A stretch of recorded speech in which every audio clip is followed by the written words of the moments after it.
Hey group leaders, well, spring is really here and it sure has been so great to be outside gardening and bike riding, and with some of the restrictions being lifted, even being able to take kids to the playground again.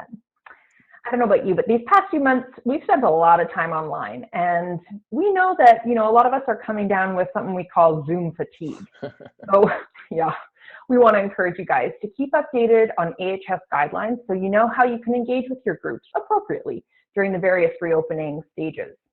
Yeah, and I know one of the things that COVID has taught us is that we definitely need personal interaction and personal contact. And I think often when these things happen to us, we focus so much on things that we've lost. We've lost the ability to go to movies and restaurants and be out there freely. But I think one of the things we need to focus on throughout this period is really things that we've gained. And what we've gained is people around you who are really looking for community. And I think this summer, people are going to desire community so much more. So, Carrie, as we follow these HS guidelines, what kind of things can we suggest to our groups on how they can meet together? Yeah, well, I have lived in Edmonton my whole life, and most of us know that we have great summers here, but they tend to be on the shorter side. So we have some options within AHS guidelines that might include meeting in groups of up to 50 outside, and this is as long as you stay socially distanced. And maybe that could be at a park or a playground or in your backyard. If you have a backyard that's big enough. Yeah. Troy, you were telling me some ideas earlier on about some great ideas that you had for hanging out this summer.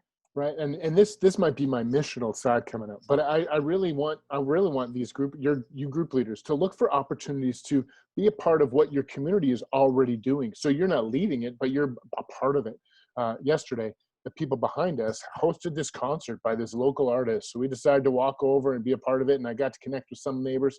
But last night I was kicking myself in bed, thinking, Troy, take that opportunity and just don't connect with the people you know, connect with the people you don't know. And one of the ways that I thought I could have done that is just hung out afterwards and hang out. So if you see community events happening, interject yourself and maybe be a part of the leadership team and just do whatever you can to clean up, pick up trash, help them take down the sound system, do whatever you can.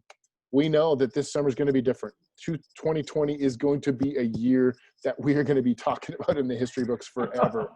And I hope, I've said this before, I hope that we don't allow history to just happen to us, but I hope that we're ones who are making history happen by connecting with the people that are really looking for connections this summer. So thank you, leaders, for all you do.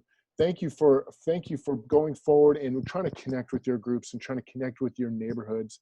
We pray that this would be one of the greatest summers, and we would look back on COVID and thinking that this is a great thing that happened to us because of how it got us to get outside of our normal comfort zones. So thank you for what you do. We've been thinking that this email is not getting to all the leaders. So why don't you make sure that the leaders that are just in your group get this? So just check in with them to make sure that they got it. Thanks for your time. Hopefully we'll see you around this summer. Hopefully it is a warm summer. We'll talk to you soon.